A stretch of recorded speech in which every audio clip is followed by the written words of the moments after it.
তবু রোজার জিয়ারতে কতই হাজি মদিনায় যায়।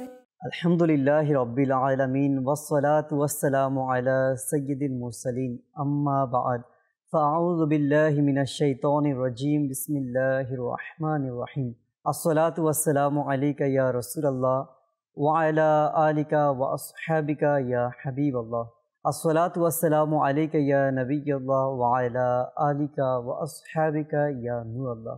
আমার প্রিয় মাদানী চ্যানেল দর্শক শ্রোতা, উপস্থিত হয়েছি মাদানী চ্যানেল বাংলার নতুন একটি অনুষ্ঠান নিয়ে, যার নাম হচ্ছে জিয়ারতে রসুল সাল্লাল্লাহু আলাইহি ওয়াসাল্লামের ঘটনা। প্রিয় ইসলামী ভাইরা, আপনারা হয়তোবা অনুষ্ঠানের নাম শুনেই অনেক আনন্দিত হয়ে উঠেছেন, কারণ জিয়ারত, কার জিয়ারত? নবী পাক সাল্লাল্লাহু আলাইহি ওয়াসাল্লামের জিয়ারত সম্পর্কিত একটি অনুষ্ঠান আমরা নিয়ে হাজির হয়েছি।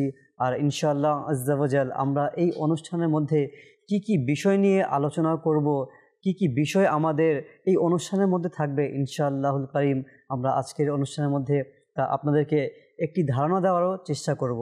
প্রিয় মাদানী চ্যানেল দর্শক শ্রোতা, আসলে প্রতিটি মুসলমান, মুমিন, আশিকে রাসূল, তার প্রতিটা বাসনা, ইচ্ছা, আকাঙ্ক্ষা, তার একটি আশা থাকে, একটি আকাঙ্ক্ষা থাকে, যেন সে জীবনে অন্ততপক্ষে একবার হলেও যেন সেই নবী, যেই নবী পাক সাল্লাল্লাহু আলাইহি ওয়াসাল্লামের কালিমা পড়ে আমরা মুসলমান হয়েছি, যেই নবীজির কালিমা পাঠ করে আমরা ঈমান এনেছি, যার উপর আমরা ঈমান এনেছি, যার ওসিলাতে আমরা সকল নিয়ামত পেয়েছি, সেই নবী সাল্লাল্লাহু আলাইহি ওয়াসাল্লামের একটিবার যেন দিদার নসিব হয়ে যায়, এর জন্য প্রতিটা মুসলমানের আশিকে রাসূলের আকাঙ্ক্ষা থাকে, আমাদেরও রয়েছে।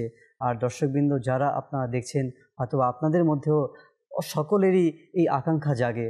আর আমাদের এই অনুষ্ঠানের মধ্যে ইনশাআল্লাহুল কারীম আমরা যেই সকল সৌভাগ্যবান আশিকে রাসূল, যারা নবী পাক সাল্লাল্লাহু আলাইহি ওয়াসাল্লামকে জিয়ারত লাভে ধন্য করেছেন, এর মধ্যে অসংখ্য বুজুর্গানে দিন যারা স্বপ্ন যোগে নবী পাকের জিয়ারত লাভ করেছেন, অসংখ্য বুজুর্গানে দিন রাহিমাহুমুল্লাহুল মুবিন যারা স্বচক্ষে জাগ্রত অবস্থায় হুজুর সাল্লাল্লাহু আলাইহি ওয়াসাল্লামের জিয়ারত লাভে ধন্য হয়েছেন।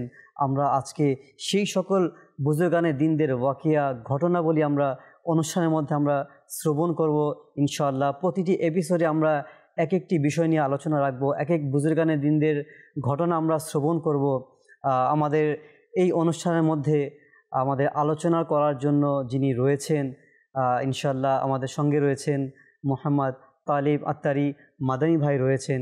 ইনশাআল্লাহ আজকে আমাদের যে বিষয়ে রাখা হয়েছে দিদারে মুস্তাফা সাল্লাল্লাহু আলাইহি ওয়াসাল্লাম। ইনশাআল্লাহ তালিব ভাই আমাদেরকে এই সকল বুজুর্গানে দিনদের ওয়াকিয়া শ্রবণ করাবেন। আর পাশাপাশি দর্শকবৃন্দ, আমাদের এই অনুষ্ঠানের মধ্যে বিশেষ করে প্রতিটা প্রোগ্রামের পর্বের আমাদের অনুষ্ঠানের শেষে দিয়ে আমরা ইনশাআল্লাহুল কারীম শ্রবণ করব যে হুজুর সাল্লাল্লাহু আলাইহি ওয়াসাল্লামের জিয়ারত লাভের বিশেষ কি আমল রয়েছে, যেই সকল বুজুর্গানে দিনরা বিশেষ আমলের মাধ্যমে কেমন ছিল তাদের আমল, কেমন ছিল তাদের আখলাক, তাদের চরিত্র, কেমন ছিল তাদের ভালোবাসা ও মহব্বত নবী পাকের উপর, আমরা সেগুলো তো শ্রবণ করবই, পাশাপাশি আমরা একটি করে ওয়াজিফা আমলও শ্রবণ করব, যার মাধ্যমে আমরাও ওই ওয়াজিফা পাঠ করে নবী পাক সাল্লাল্লাহু আলাইহি ওয়াসাল্লামের জিয়ারত লাভে ধন্য করতে পারি। আসুন আমরা অনুষ্ঠানের মূল আলোচনায় যাওয়ার পূর্বেই আমরা শুরুতেই ভালো ভালো নিয়ত করে নিই, কেননা হাদিসে পাকের মধ্যে বর্ণিত রয়েছে মুসলমানের নিয়ত তার আমল অপেক্ষা উত্তম। আসুন আমরা নিয়ত করি আল্লাহ আজ্জা ওয়া জাল্লা ও তার প্রিয় রসুল সাল্লাল্লাহু আলাইহি ওয়াসাল্লামের সন্তুষ্টি অর্জনের জন্য আমরা অনুষ্ঠান শুরু থেকে শেষ পর্যন্ত শ্রবণ করব। এর মধ্যে যা আমরা শিক্ষণীয় বিষয় পাব তা আমরা নিজে তো অবশ্যই আমল করব, পাশাপাশি অপর মুসলমানের নিকট তা পৌঁছে দেওয়ার চেষ্টা করব ইনশাআল্লাহুল কারীম। আসুন আমরা শুরুতেই দুরুদে পাকের একটি সুন্দর ওয়াকিয়া শ্রবণ করে নিই। একবার হজরতে সাইদুনা মুহাম্মদ বিন মুহাম্মদ সাইদ মুতারিফ রহমতুল্লাহি তাআলা আলাইহি, তিনি অনেক বড় বুজুর্গ, পরহেজগার, মুত্তাকি ছিলেন, অনেক বড় নবী পাকের আশিক ছিলেন। তার মুবারক অভ্যাস এমন ছিল যে তিনি সর্বদা ঘুমানোর সময়, ঘুমানোর পূর্বে বিছানায় যে তিনি নবী পাক সাল্লাল্লাহু আলাইহি ওয়াসাল্লামের উপর আদব মহব্বতের সাথে অধিক হারে দুরূদ শরীফ পাঠ করতেন। সুবহানাল্লাহ। তার প্রতিদিনের ন্যায় একবার তিনি বর্ণনা করেন যে তিনি এক রাতে যখন তার প্রতিদিনের দৈনন্দিন তার যে আমল ছিল দুরূদে পাকের, তিনি আমল করতে করতে ঘুমালেন। রাতে ঘুমন্ত অবস্থায় স্বপ্নযোগে সরকারে মদিনা সাল্লাল্লাহু আলাইহি ওয়াসাল্লামের দিদার লাভে ধন্য হলেন। আল্লাহু আকবার। তিনি এই স্বপ্নের ঘটনাটা বর্ণনা করে বলেন যে তিনি স্বপ্নের মধ্যে দেখলেন যে সরকার সাল্লাল্লাহু আলাইহি ওয়াসাল্লাম তিনি বলতে লাগলেন, হে সাঈদ, তুমি যেই মুখ দিয়ে আমার উপর অধিক পরিমাণে দুরূদ শরীফ পাঠ করো, তুমি সেই মুখ আমার নিকট করো, আমি তোমার সেই মুখে চুম্বন করব। সুবহানাল্লাহ, সুবহানাল্লাহ। দর্শকবৃন্দ, চিন্তা করে দেখেন নবী পাক কেমন মহব্বত করেছেন তার সেই উম্মতের প্রতি, যিনি তার নবী পাকের ওপর দুরূদ শরীফ পাঠ এত ভালোভাবে করতেন, এত মহব্বত নিয়ে তিনি পাঠ করতেন যে স্বয়ং নবী পাক সাল্লাল্লাহু আলাইহি ওয়াসাল্লাম তাকে তার মুখে চুম্বন করার জন্য বলেছেন। স্বপ্নের মধ্যেই তিনি এই ঘটনা বলেন যে আমার স্বপ্নের মধ্যেই খুব লজ্জিত অনুভব হলো, খুব লজ্জা লাগছিল যে আমার এই জবান, এই মুখ কীভাবে সরকার সাল্লাল্লাহু আলাইহি ওয়াসাল্লামের নিকট করব। তো তিনি বললেন, আমি আমার চেহারা, আমার গালকে বাড়িয়ে দিলাম। তো হুজুর সাল্লাল্লাহু আলাইহি ওয়াসাল্লাম তার সেই মোবারক গালের মধ্যে চুম্বন করলেন। আল্লাহু আকবার। তার ঘুম থেকে তিনি যখন জাগ্রত হলেন, তিনি বলতে লাগলেন, যখন আমি জাগ্রত অবস্থায় হলাম, নবী পাক যেই গালের মধ্যে আমার চুম্বন করলো, তার ওই গাল থেকে এবং স্বয়ং পুরো সম্পূর্ণ ঘর থেকে মেশক আম্বরের সুঘ্রাণ সৃষ্টি হতে লাগলো। সুবহানাল্লাহ। তিনি তার স্ত্রীকে ঘুম থেকে জাগ্রত করলেন এবং সেও তার স্ত্রীও বলতে লাগলেন যে হ্যাঁ, তার মোবারক গাল থেকে এবং সম্পূর্ণ ঘর থেকে মেশক আম্বরের সুঘ্রাণ সৃষ্টি হলো। সুবহানাল্লাহ, সুবহানাল্লাহ। দর্শকবৃন্দ, দুরূদে পাকের হচ্ছে এটাই বরকত যে দুরূদে পাকের মাধ্যমে স্বয়ং নবী পাক তো খুশি হয়, পাশাপাশি জিয়ারত লাভ করার একটি অন্যতম মাধ্যম হয়। আল্লাহ তাআলা আমাদের সকলকে মহব্বত সহকারে আদবের সাথে নবী পাক সাল্লাল্লাহু আলাইহি ওয়াসাল্লামের উপর দুরূদ শরীফ পাঠ করার সৌভাগ্য নসিব করুক। আমিন। আসুন আমরা প্রিয় ইসলামী ভাইরা বরকতের জন্য এই অনুষ্ঠানে একবার দুরূদ শরীফ পাঠ করে নিই। সাল্লু আলাল হাবিব সাল্লাল্লাহু তাআলা আলা মুহাম্মদ সাল্লাল্লাহু তাআলা আলাইহি ওয়াসাল্লাম। দর্শকবৃন্দ, আমরা আজকের যেই বিষয় রেখেছি অনুষ্ঠান জিয়ারতে রসুল সাল্লাল্লাহু আলাইহি ওয়াসাল্লামের ঘটনা। তো আজকে আমরা যেহেতু আমাদের প্রথম পর্ব, আমরা শুনব দিদারে মুস্তাফা সাল্লাল্লাহু আলাইহি ওয়াসাল্লাম। তো শুরুতে আমরা যাব অনুষ্ঠানের তালিব ভাইয়ের কাছে ইনশাআল্লাহুল করিম। তালিব ভাই, আপনি হয়তো অনুষ্ঠানের বিষয়ও জেনে নিয়েছেন দিদারে মুস্তাফা, তো এই বিষয়ে যদি দর্শকদের উদ্দেশ্যে কিছু মাদানী ফুল। ইনশাআল্লাহ। আলহামদুলিল্লাহি রাব্বিল আলামিন ওয়াসসালাতু ওয়াসসালামু আলা সাইয়্যিদিল মুরসালিন আম্মা বা'দু ফাআউযু বিল্লাহি মিনাশ শাইতানির রাজিম বিসমিল্লাহির রহমানির রহিম। প্রথমত এহসান ভাই, আপনি যে ঘটনা রাসূলুল্লাহ সাল্লাল্লাহু আলাইহি ওয়াসাল্লামের জিয়ারত লাভের শোনালেন, হযরতে সাইয়্যিদুনা মুহাম্মদ বিন সাঈদ বিন মুতাররিফ রাহমাতুল্লাহ আলাইহি, এটার কয়েকটা পয়েন্ট আমরা এখান থেকে নিতে পারি। যে দেখেন রাসূলুল্লাহ সাল্লাল্লাহু আলাইহি ওয়াসাল্লাম যে কোন কোন উম্মতি কোন কোন সময় থেকে দুনিয়ার যে কোনো প্রান্ত থেকে দরুদে পাক পাঠ করুক, রাসূলুল্লাহ সাল্লাল্লাহু আলাইহি ওয়াসাল্লাম তাকে দেখেন, তাকে জানেন, তার দরুদে পাক শুনতে পান। সুবহানাল্লাহ, সুবহানাল্লাহ। হ্যাঁ, এরপরে দেখেন না সাঈদ বিন মুহাম্মদ বিন মুতারিফ রাহমাতুল্লাহ আলাইহি তিনি দরুদে পাক পাঠ করলেন, নবী পাক সাল্লাল্লাহু আলাইহি ওয়াসাল্লাম শুনেনও, জানেনও এবং স্বপ্নে তার দিদার দ্বারা ধন্য করলেন। দ্বিতীয়ত এটা জানা গেল যে অধিক হারে দরুদে পাক পাঠ করলে স্বপ্নে, শয়নে, জাগরণে রাসূলুল্লাহ সাল্লাল্লাহু আলাইহি ওয়াসাল্লামের জিয়ারত লাভ হয়। সুবহানাল্লাহ, সুবহানাল্লাহ। তৃতীয় আমরা এটা জানতে পারলাম যে রাসূলুল্লাহ সাল্লাল্লাহু আলাইহি ওয়াসাল্লাম তার আপন উম্মতির উপর কেমন মেহেরবান, কতটা মেহেরবান যে সাঈদ বিন মুহাম্মদ বিন মুতারিফ রাহমাতুল্লাহ আলাইহিকে বলছেন যে তুমি মুখটি কাছে করো, আমি তাকে চুমু দিব। কত বেশি মেহেরবান। তো আমরা স্বাভাবিক যে কথাবার্তা বলি, গালিগালাজে, হয়তো কথাবার্তায়, মৌসুম চেঞ্জ হলে আমরা গরমের সময় খুব গরম লাগে, খুব ঠান্ডা লাগে, মানে এগুলো নিয়ে আমরা ব্যস্ত রয়েছি, এগুলো নিয়ে আমাদের জবানগুলি কাজে লাগাচ্ছি। বলতো কাজে তো লাগছে না, বরং অযথা আপনার সময় নষ্ট হচ্ছে আপনার। আরে ভাই, আপনি দুরুদে পাক পাঠ করেন না। হাদিসে পাকে রয়েছে, যদি কেউ একবার দুরুদে পাক পাঠ করে আল্লাহ রাব্বুল আলামিন তার উপর 10টি রহমত নাজিল করে, তার 10টি গুনাহকে ক্ষমা করে দেন, তার 10টি পদ মর্যাদা বৃদ্ধি করে দেন। জি জি, সুবহানাল্লাহ। এখন যে ব্যক্তির উপরে, যে বান্দার উপরে দুরুদে আল্লাহ তাবারক ওয়া তাআলার রহমত নাজিল হবে, সে কালো থাকুক কিংবা ফর্সা, যার উপর আল্লাহ তাবারক ওয়া তাআলার রহমত অবতীর্ণ হবে, তার চেহারা দেখতে কেমন হবে? আল্লাহু আকবার। আজকে আমরা চাই যে আমি দেখতে খুব সুন্দর হয়ে যাই, আমি সবার চেয়ে বেশি হ্যান্ডসাম লাগি, এটা ক্রিম, ওইটা ক্রিম, বিভিন্ন ধরনের আমরা সামগ্রী আমরা ইউজ করি। হ্যাঁ, সামগ্রী ইউজ করি, টাকা খরচ করি। আরে ভাই, দুরুদে পাক পাঠ করো না, সবচেয়ে বড় সামগ্রী হচ্ছে এটা। সুবহানাল্লাহ। আপনি 5 ওয়াক্ত নামাজ অজু সহকারে পড়েন, অজু সর্বাবস্থা আপনি অজু সহকারে থাকেন, দেখেন আপনার চেহারা কত ঝলমল করবে। সুবহানাল্লাহ।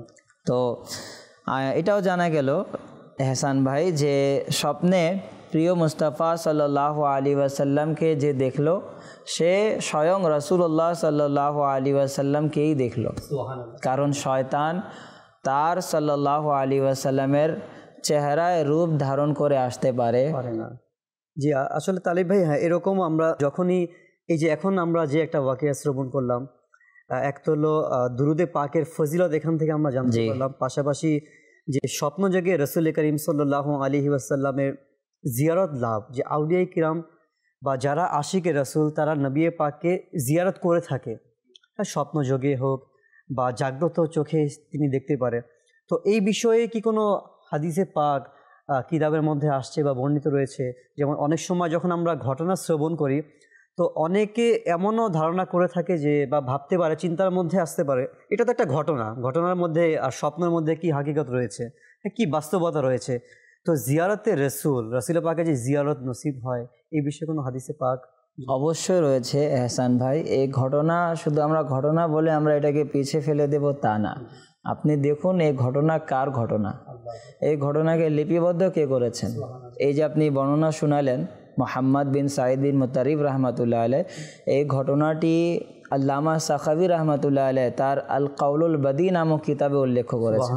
আল্লামা সাখাভি রহমাতুল্লাহ আলাইহ কত বড় মুহাদ্দিস, আলিমে দিন। তো ইনাদের কথা যদি সত্য না হয়, তাহলে সত্য কার কথা হবে? যে কিতাবের কথা বলা হয়, বিখ্যাত কিতাব আল কাউলুল বাদী নামক কিতাবে ঘটনা উল্লেখ। আল্লামা সাখাভি রহমাতুল্লাহ আলাইহ সকলেই এনাকে চিনে জানেন।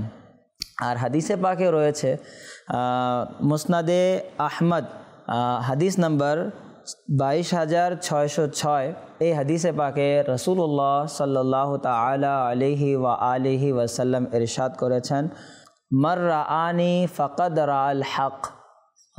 প্রিয় নবী বলেন, যে আমাকে দেখলো সে সত্যি আমাকে দেখলো।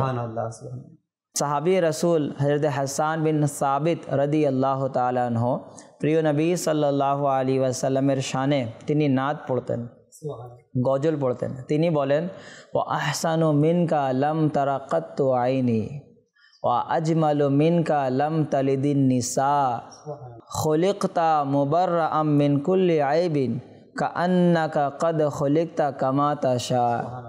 হ্যাঁ, হাসান বিন সাবিত রাদিয়াল্লাহু তাআলা আনহু বলেন, ওয়া আহসানু মিনকা লাম তারা কাত্তু আইনি, ইয়া রাসূলুল্লাহ, আপনার চেয়ে অধিক সৌন্দর্যপূর্ণ ব্যক্তি আমার দুই নয়ন কাউকে দেখিনি। সুবহানাল্লাহ।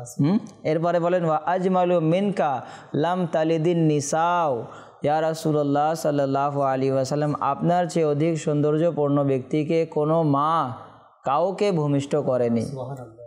খলিকতা মুবাররাআম মিন কুল্লি আইবিন, ইয়া রাসূলুল্লাহ, আপনাকে প্রত্যেক দোষ ত্রুটি মুক্তভাবে সৃষ্টি করা হয়েছে।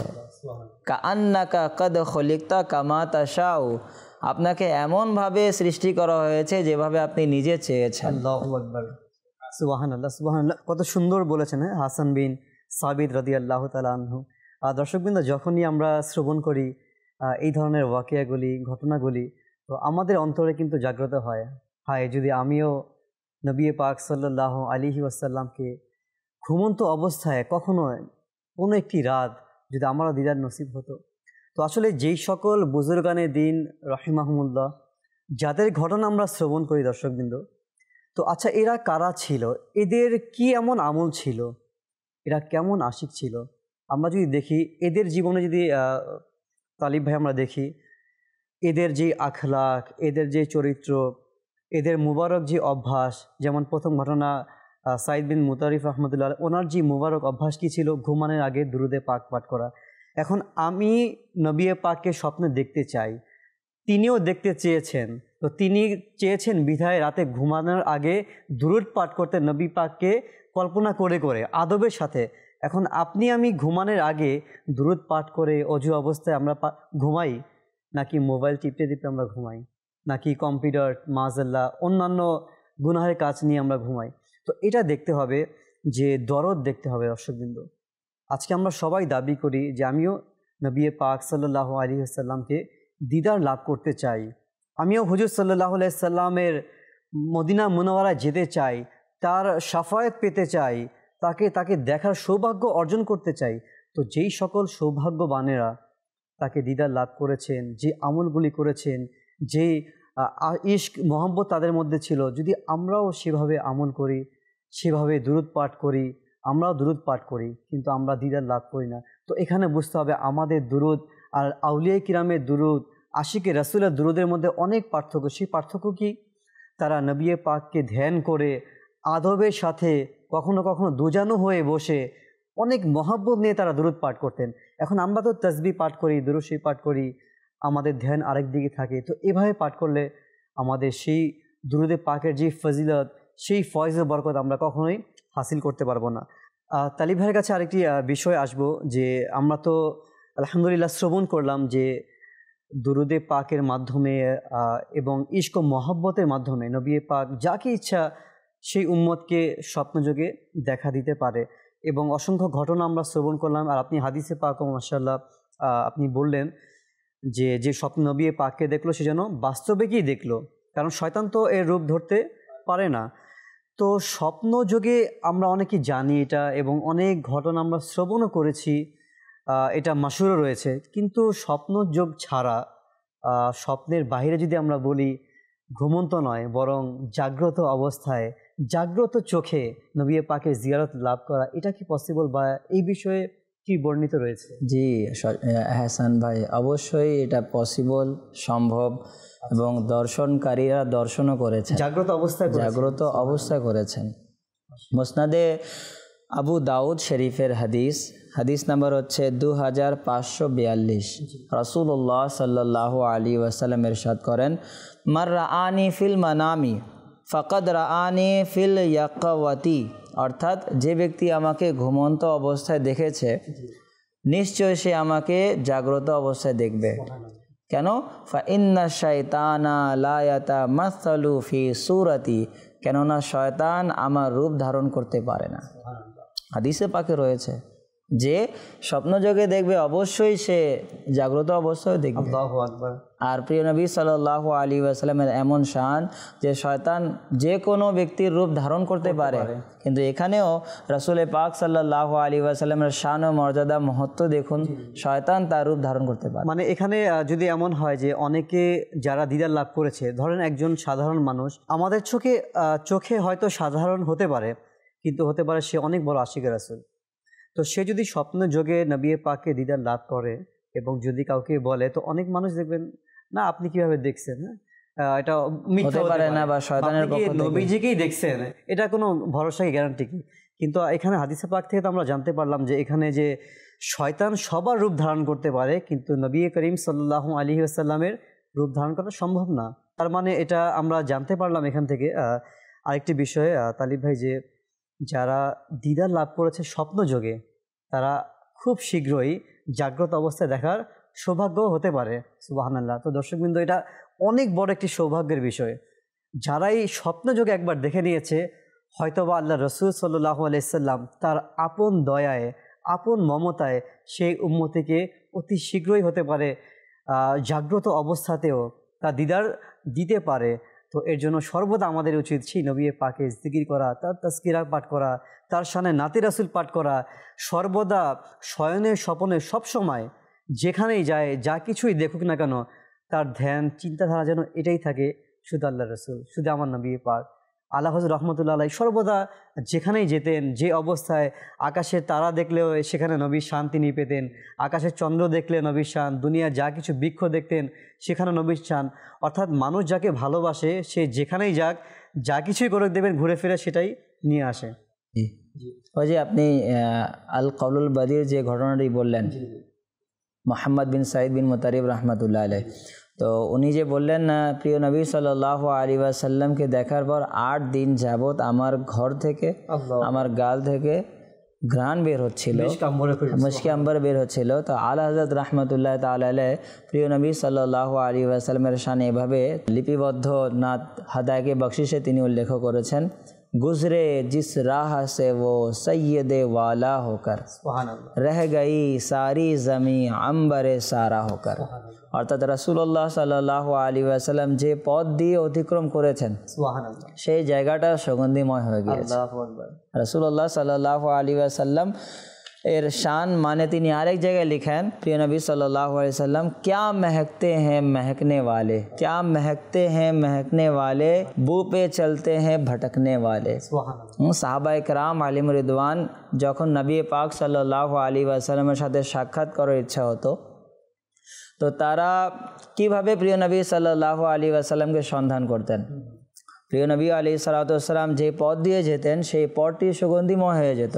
তো ওই সুগন্ধি দ্বারা তারা ঘ্রাণ নিতে নিতে নিতে নিতে এমন পর্যায়ে চলে আসতো যে রাসূল করিম সাল্লাল্লাহু আলাইহি ওয়াসাল্লামের সাথে সাক্ষাৎ হয়ে। আল্লাহু আকবার, আল্লাহু আকবার। এটা বিষয়টা এমন চিন্তা করলে দেখি যে তালিব ভাই বর্তমান যুগের মধ্যেও তো একটা সময় ওই যুগে তো আর গুগল ম্যাপ ছিল না। হ্যাঁ, তো এখন আমাদের এখন অ্যান্ড্রয়েড মোবাইল হাতে হাতে, হ্যাঁ, গুগল ম্যাপ।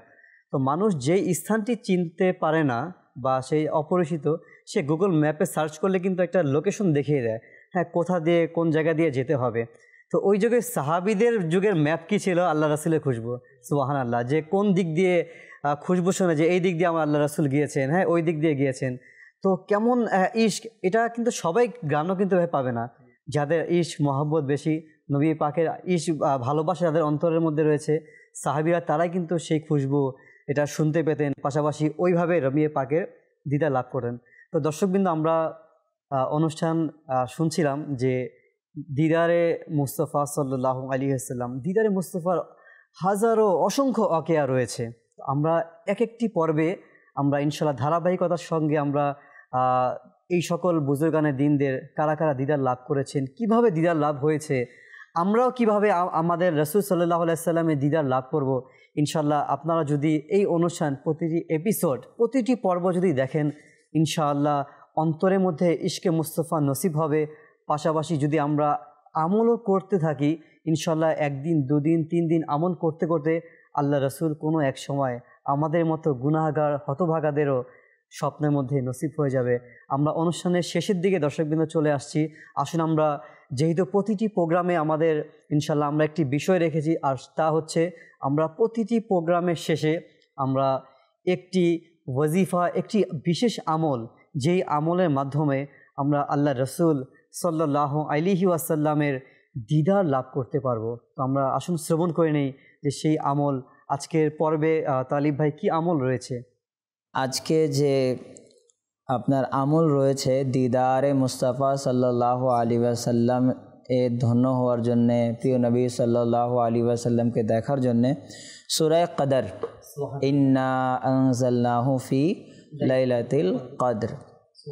তো এই সূরা যে ব্যক্তি সূর্যোদয় ও সূর্যাস্তের সময় 21 বার পাঠ করবে, তো সে স্বপ্নযোগে দিদারে মুস্তাফা সাল্লাল্লাহু আলাইহি ওয়াসাল্লাম লাভে ধন্য হবে। সুবহানাল্লাহ, সুবহানাল্লাহ, সুবহানাল্লাহ, ইনশাআল্লাহুল কারীম।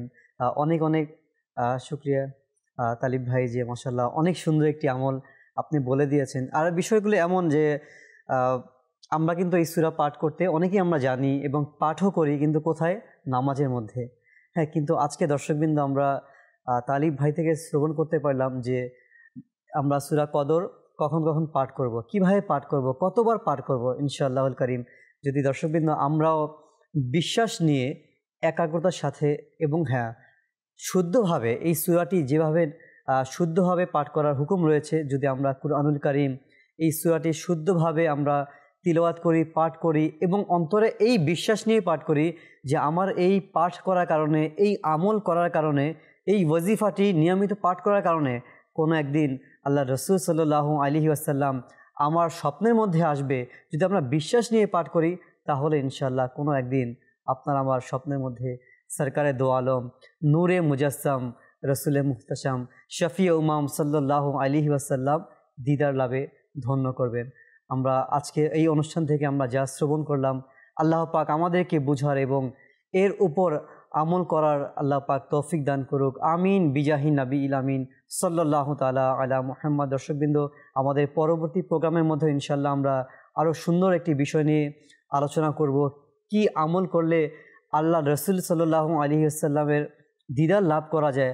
আমরা আরও একটি আমল আমরা শুনবো ইনশাআল্লাহ এহসান ভাই, দিদারে মুস্তাফা, আবু বকর সিদ্দিক ও দিদারে মুস্তাফা। সুবহানাল্লাহ। আমরা শুনবো ফারুক আজম ও দিদারে মুস্তাফা, সুবহানাল্লাহ। ওসমানে গনি দিদারে মুস্তাফা, জালালউদ্দিন সৈয়দি দিদারে মুস্তাফা, জালালউদ্দিন সৈয়দি দিদারে মুস্তাফা, মৌলা আলী ও দিদারে মুস্তাফা ইনশাআল্লাহ। ইনশাআল্লাহ। দর্শকবৃন্দ, তালিব ভাই অলরেডি বলে দিয়েছে কোন কোন বিষয় নিয়ে আমরা আগামী প্রোগ্রামগুলিতে আমরা ধারাবাহিকভাবে আলোচনা করব। হয়তোবা এই বলার কারণে আমাদের মধ্যে আরও আগ্রহটা আরও বেড়ে গেছে যে আবার কবে সেই প্রোগ্রামটা আসবে, যে আমি মাওলানা আলী রাদিয়াল্লাহু তাআলা আনহু তার দিদারে মুস্তাফার মধ্যে কেমন সম্পর্ক ছিল, কিভাবে লাভ করেছেন। ইনশাআল্লাহ আমরা ধারাবাহিকভাবে শ্রবণ করব। আল্লাহ পাক ততক্ষণ পর্যন্ত আমাদেরকে ভালো রাখুক, সুস্থ রাখুক এবং মাদানী চ্যানেল বাংলার সঙ্গেই রাখুক। সাল্লু আলাল হাবিব সাল্লাল্লাহু তাআলা আলা মুহাম্মদ সাল্লাল্লাহু আলাইহি ওয়াসাল্লাম। তবু রোজার জিয়ারতে কতই হাজি